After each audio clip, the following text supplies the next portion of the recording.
Hi hello నమస్తే welcome back to iDream media. ఈరోజు మనతో ఉన్నారు యాంఫీస్ సర్టిఫైడ్ మ్యూచువల్ ఫండ్ డిస్ట్రిబ్యూటర్ అయిన బొనిగల సొలొమన్ గారు.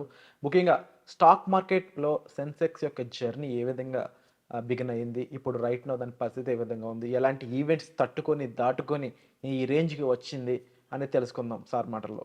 Hi sir. నమస్తే అండి. సార్ బహుశా సెన్సెక్స్ ఆ జర్నీ చూస్తే హిస్టారికల్గా కానీ లాస్ట్ డేస్లో ఏం జరిగిందో ఎన్నో లాస్ట్ ఆఫ్ ఈవెంట్స్ని అది దాటుకుంటూ వచ్చింది. మేబీ గ్రోత్కి ఇదే బెస్ట్ ఎగ్జాంపుల్ అని చెప్పొచ్చేమో, ఫైనాన్షియల్ గ్రోత్కి. ముఖ్యంగా 1970 చేంజెస్లో ఒక 100 పాయింట్స్ దగ్గర స్టార్ట్ అయిన మార్కెట్ అనేది రైట్ నౌ 79,000 చేంజ్ దగ్గర నడుస్తూ ఉంది. ఎక్కడి నుంచి ఎక్కడ వరకు ఈ జర్నీలో ఎలాంటి ఈవెంట్స్ అనేవి జరగడం మొదలైంది, అండ్ అలాంటి ఈవెంట్స్ ఎలా దాటింది మన మార్కెట్ అనేది, ఇప్పుడు ఈ స్టేజ్కి ఎలా రాగలిగింది చెప్తారా? ఇప్పుడు చూడండి విరాట్ గారు, 1979లో BSE Bombay stock exchange Sensex start అయింది. సెన్సెక్స్ అంటే top most liquid companies in India, top most. Sensex stocks అంటే టాప్ మోస్ట్ స్టాక్స్ అనమాట. 100 పాయింట్లు ఈరోజు సుమారుగా 78,800, అంటే సుమారుగా 79,000. అంటే ఎవరైతే 79లో 100 రూపాయలు పెట్టారో ఈరోజు 79,000. ఎవరైతే 1,00,000 పెట్టారో ఈరోజు 7,90,00,000 అయింది. ఎన్ని ఒడిదుడుకులు ఉంటే కూడా ఎంతకాలం ఈ జర్నీ అంటే సుమారుగా 45 ఏళ్ళు. ఓకే, 45. అయితే విరాట్ గారు, ఇక్కడ ప్రజల నుంచి మనకు వచ్చేది ఏంటంటే 45 ఏళ్ళు అంటే లాంగ్ పీరియడ్, జీవితంలో ఎప్పుడు ఎంజాయ్ చేయాలి ఏమిటి అంటారు. అయితే మనం దీనికి ఏం చెప్తున్నామంటే, మనం 45 ఏళ్ళు లాంగ్ పీరియడ్, 90 నుంచి తీసుకుందాం సుమారుగా. అసలు 1990 అంటే ఒక 34 ఇయర్స్. 34 ఇయర్స్లో 90లో సెన్సెక్స్ 1000 పాయింట్లు, ఈరోజు 80,000 సుమారుగా. 79 అంటే 80,000. మొన్న ఒక 4-5 నెలల క్రితం వరకు 86,000 కూడా వెళ్ళి మళ్ళీ డౌన్ అయింది. 80,000 అంటే ఎవరైతే 1990లో 1,00,000 రూపాయలు ఇన్వెస్ట్ చేశారో, ఎన్ని ఒడిదుడుకులు ఉంటే కూడా ఈరోజు 80 లక్షలు, 80 రెట్లు పెరిగింది సెన్సెక్స్. 15% సుమారుగా అటు ఇటుగా CAGR, compounded annual growth rate. మరి ఎప్పుడు ఇలాగే పెరుగుతుందా విరాట్ గారు?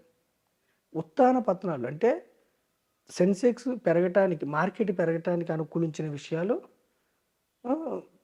పడటానికి కొన్ని పరిణామాలు అవి మనం చూసుకుందాం. అంటే జనరల్గా ఏమిటి, అసలు భారతదేశ మార్కెట్, స్టాక్ మార్కెట్ అంటేనే ఇండియన్ ఎకానమీకి సూచిక, భారతదేశ ఆర్థిక వృద్ధికి సూచిక.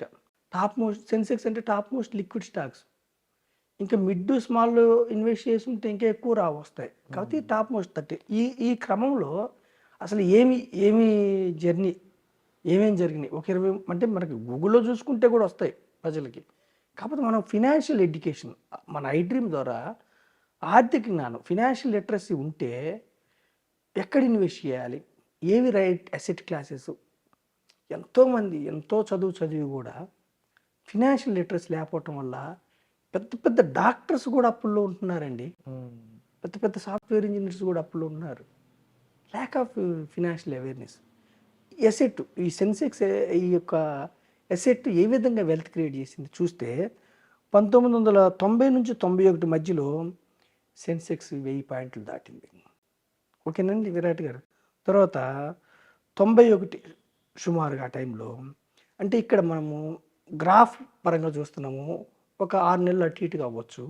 91 ఆ టైంలో రాజీవ్ గాంధీ మర్డర్ అయింది. తర్వాత బిఓపి క్రైసిస్. తర్వాత 92 ఆ టైంలో Manmohan Singh announces liberal budget Indian economy. Manmohan Singh గారు మన యొక్క ఆర్థిక సంస్కరణలు, ఇప్పుడు పివి నరసింహరావు గారు మన్మోహన్ సింగ్ గారిని ఆర్థిక మంత్రిగా తీసుకున్నారు. అప్పుడు మనం పివి నరసింహరావు గారు టైంలో మన యొక్క ఫారిన్ రిజర్వ్స్ తక్కువ ఉండి, మనం గోల్డ్ రిజర్వ్స్ తక్కువ ఉండి చాలా ఆర్థికంగా మనం ఇబ్బందులు ఉన్నాం. మన్మోహన్ సింగ్ గారు లిబరల్ బడ్జెట్ పాలసీ చేశారు. తర్వాత 91 to 93 మధ్యలో హర్షత్ మెహతా స్కామ్ వచ్చింది. 93లో బ్లాస్ట్, ముంబై బ్లాస్ట్. జనరల్గా ఏ దేశంలో బ్లాస్ట్లు జరిగితే మార్కెట్స్. 98 to 2001 మధ్యలో పొరుగు దేశాలతో యుద్ధాలు వచ్చినాయి అనుకోండి, మార్కెట్స్ ఏమవుతాయి? పడుతుంది. పడతాయి. అంటే మనం ఎన్ని ఇన్సిడెంట్స్ చూసినా సెన్సెక్స్ ఎలా ముందుకెళ్ళిందని ప్రజలకు దాటుకుని తెలియజేయడం మళ్ళీ కోసమే పెరిగింది. మనం ఈ డేటా చెప్తున్నాం. 98 అంటే సుమారుగా 99 ఆ టైంలో కార్గిల్ వార్ మన వాజ్పేయి గారి గవర్నమెంట్లో ఎన్డీఏ విన్స్, అటల్ బిహారీ వాజ్పేయి గారు గెలిచారు. తర్వాత కార్గిల్ వార్, ఓకేనా, యుద్ధంలో మనం పాకిస్తాన్ మీద గెలిచాం. ఆ, తర్వాత 2001కి ముందు టెక్నాలజీ బూమ్, అయినా కానీ సెన్సెక్స్ 5,000 క్రాస్ అయింది. 1000 నుంచి 2001 కల్లా 5,000 క్రాస్ అయింది. తర్వాత 2001 తర్వాత Ketan Parekh scam, Gujarat earthquake, తర్వాత Indian parliament and USA attacked by terrorist. మన పార్లమెంట్ మీద అటాక్ జరిగింది. ఒక దేశ పార్లమెంట్ మీద అటాక్ జరిగితే మార్కెట్స్ ఎలా ఉంటాయి? నమ్మకం. దేశాన్ని నడిపించే వ్యక్తులకే రక్షణ లేదంటే ఎట్లుంటాయి? మళ్ళీ అమెరికా మీద కూడా టెర్రరిస్ట్ అటాక్స్ అయినాయి. ఇవన్నీ తట్టుకుంది మార్కెట్స్, ఓకేనా విరాట్ గారు. తర్వాత 2004 తర్వాత ఎన్డీఏ వాజ్పేయి గారు ఓడిపోయారు. 2004కి మళ్ళీ కాంగ్రెస్ యూపీఏ గవర్నమెంట్ వచ్చింది. మన్మోహన్ సింగ్ గారు ఈసారి ప్రధానమంత్రి అయ్యారు. తర్వాత ప్రధానమంత్రి అయిన తర్వాత 2003 నుంచి వరుసగా 2006-07 వరకు కూడా మార్కెట్స్ పెరుగుతూనే ఉన్నాయి. తర్వాత అరౌండ్ 2006లో సెన్సెక్స్ క్రాసెస్ 10,000 పాయింట్స్. 2006లో 10,000 పాయింట్లు దాటింది. తర్వాత 2007 ఆ టైంలో Sensex crosses 20,000 points global liquidity. తర్వాత 2008లో మళ్ళీ మీకు తెలిసిన విషయం ఏమైంది? గ్లోబల్ ఫైనాన్షియల్ క్రైసిస్ మళ్ళీ డౌన్ అయింది. అంటే మార్కెట్స్ ఎప్పుడు ఇలాగెళ్ళవు, ఇట్లాగే రావు. ప్రతి ఇన్సిడెంట్కి ఒక రీజన్తో పెరుగుతాయి. ఎకానమీ బాగున్నా, ఎంప్లాయ్మెంట్ బాగున్నా, మాన్సూన్స్ బాగున్నా, ఆర్థిక ప్రగతి బాగున్నా పెరుగుతాయి. ఏదైనా చిన్న చిన్న ఇన్సిడెంట్స్ అయినప్పుడు కరెక్షన్కి గురవుతాయి. కానీ ఎప్పుడు కూడా స్టాక్ మార్కెట్స్, ఇండెక్స్లు దీర్ఘకాలంలో ముందుకెళ్తాయి. Until and unless macros problem ఉంటే తప్ప. మ్యాక్రోస్ అంటే ఏంటి? మనకి ఇది ద్రవ్యోల్బణం, ఇన్ఫ్లేషన్, లేదంటే జీడిపి, లేదంటే ఎంప్లాయ్మెంట్ సరిగ్గా లేకపోయినా, లేదంటే గవర్నమెంట్ పాలసీస్ సరిగ్గా లేకపోయినా, గవర్నమెంట్ ఖర్చు పెట్టకపోయినా, రెవెన్యూ బాగాలేకపోయినా, ఎక్స్పెండిచర్ ఇట్లాంటివి ఉన్నప్పుడు తప్ప ఎప్పుడు కూడా ఇండిసెస్ ముందుకెళ్తాయి. కానీ స్లోప్ వైజ్కి వెళ్ళవు. అయితే తర్వాత చూడండి, మళ్ళీ 2008 నుంచి 2011 మధ్యలో స్కామ్స్ వచ్చినాయి. Commonwealth scam, telecom scam, UPA గవర్నమెంట్లో అప్పుడు సుక్రామ్ అని టెలికామ్ స్కామ్స్ వచ్చినాయి విరాట్ గారు. ఆ స్కామ్స్ అప్పుడు మళ్ళీ మార్కెట్స్ డౌన్ అవుతాయి. తర్వాత మళ్ళీ 2009లో యూపీఏ విన్స్ సెకండ్ టైం. అయినా కానీ 2013 వరకు మళ్ళీ ఒడిదుడుకులు ఎదుర్కొంది. మళ్ళీ 13 తర్వాత 2014లో NDA wins, Shri Narendra Modi becomes PM. అప్పుడు కూడా తర్వాత కూడా మళ్ళీ వెంటనే పెరగలేదు, కొంచెం దిద్దుబాటుకు గురైంది. డిమానిటైజేషన్ 2014 నరేంద్ర మోడీ గారు గెలిచిన తర్వాత డిమానిటైజేషన్. తర్వాత 2016 తర్వాత, ఇప్పుడు 14 తర్వాత మళ్ళీ కొంచెం దిద్దుబాటుకు గురై మళ్ళీ పైకి ఎదగటం పోయింది. 2016కి 30,000 క్రాస్ అయింది సెన్సెక్స్. క్రాస్ అయిన తర్వాత మళ్ళీ ఐఎల్ఎఫ్ఎస్కి స్కామ్ వచ్చింది, అప్పుడు కొంచెం డౌన్ అయింది. మళ్ళీ జిఎస్టీ ఇంప్లిమెంట్ చేశారు 2016-18 మధ్యలో, ఓకేనా విరాట్ గారు. 2019లో మళ్ళీ ఎన్డీఏ విన్స్ సెకండ్ టైం. తర్వాత అంతా బాగుందన్న టైంలో మళ్ళీ 2020కి కోవిడ్, మళ్ళీ ఎకానమీ స్లో డౌన్ అయింది. కోవిడ్ తర్వాత వ్యాక్సిన్ వచ్చిందని తెలిసిన మరుక్షణం కోవిడ్ వ్యాక్సిన్ అప్రూవ్డ్, మళ్ళీ మార్కెట్స్ ముందుకెళ్ళినాయి. అరౌండ్ 2021లో సెన్సెక్స్ క్రాసెస్ 40,000. తర్వాత 2021 తర్వాత మళ్ళీ సెన్సెక్స్ క్రాసెస్ 50,000. తర్వాత సెప్టెంబర్ 2022లో UK recession, Sensex drops by over 1,000 points. UK recession అంటే మన ప్రపంచానికి పెద్దన్న అమెరికా. మన యొక్క ప్రపంచ దేశాల ఎకానమీ అమెరికా మీద డిపెండ్ అయ్యి ఉంటుంది. వాళ్ళు తీసుకునే నిర్ణయాల వల్ల కావచ్చు, లేదంటే మన ప్రపంచం మొత్తం కూడా ఎక్స్పోర్ట్స్ ఇంపోర్ట్స్ మీద ఆధారపడి ఉంటుంది. కాబట్టి ఎకానమీ ఒకటికొకటి ఇంటర్లింక్ ఉంటుంది. కాబట్టి సో సెప్టెంబర్ 2022లో యూకే రెసిషన్, సో సెన్సెక్స్ 1000 పాయింట్లు డౌన్ అయింది. మళ్ళీ 2022లో రష్యా ఉక్రెయిన్ కాన్ఫ్లిక్ట్ అప్పుడు 2700 పాయింట్స్ రష్యాతో ఉక్రెయిన్ యుద్ధం స్టార్ట్ అయ్యి అప్పుడే అనుకున్నారంటే ఆ యుద్ధం అక్కడతో ఆగదు, ప్రపంచ దేశాలు అంటే ఉక్రెయిన్కి సపోర్ట్ అమెరికా, యూరోప్ కంట్రీస్, ప్రపంచ యుద్ధం అవుతుందేమో అని 2007 పాయింట్స్ అయింది. తర్వాత ఏమైంది, మళ్ళీ స్టేబుల్ అయింది. అలాగే 2023 ఆ టైంలో union budget 2023 Sensex saw an initial jump of 4000 points post బడ్జెట్తో 1000 పాయింట్లు మళ్ళీ పెరిగింది. అలాగే 2024 మళ్ళీ లోక్సభ ఎలక్షన్స్ మనకి నరేంద్ర మోడీ గారు మళ్ళీ గెలిచిన తర్వాత మళ్ళీ 4390 పాయింట్స్ పెరిగింది. సో మనకి 80,000 వరకు వెళ్ళింది సెన్సెక్స్. డిసెంబర్ 2023లో post covid recovery Sensex rise of 14,500. Covid తర్వాత 14,000 పాయింట్లు పెరిగింది సెన్సెక్స్.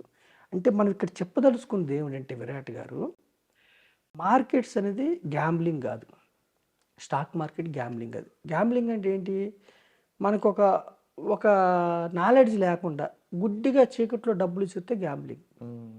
సెన్సెక్స్ అంటే ఏమిటి, ఇండియాలో ఉన్న టాప్ మోస్ట్ లిక్విడ్ కంపెనీస్ యొక్క సమ్మేళనం సెన్సెక్స్. నిఫ్టీ అంటే ఏంటి, ఇండియాలో ఉన్న టాప్ మోస్ట్ 50 కంపెనీస్ సమ్మేళనం నిఫ్టీ. సెన్సెక్స్ ఏమో బిఎస్సి బాంబే స్టాక్ ఎక్స్చేంజ్లో ట్రేడ్ అవుతుంది, నిఫ్టీ ఏమో ఎన్ఎస్సి. సో మీరు ఆర్థిక జ్ఞానం లేకపోయినా, అంటే ఏ స్టాక్ మంచిది ఏ కంపెనీ మంచిది అని తెలియకపోయినా సెన్సెక్స్ ఫండ్ తీసుకున్నారనుకోండి, ఇండెక్స్ ఫండ్, మీ డబ్బుల్ని టాప్ మోస్ట్ 30 కంపెనీస్లో పెడతారు. సెన్సెక్స్ 1000 పాయింట్లు ఎన్ని ఒడిదుడుకులు వస్తే కూడా, అని ఈవెంట్ వచ్చిన ప్రతిసారికి ఎంత పడిందో దానికి డబల్ ప్రైస్ పెరిగింది.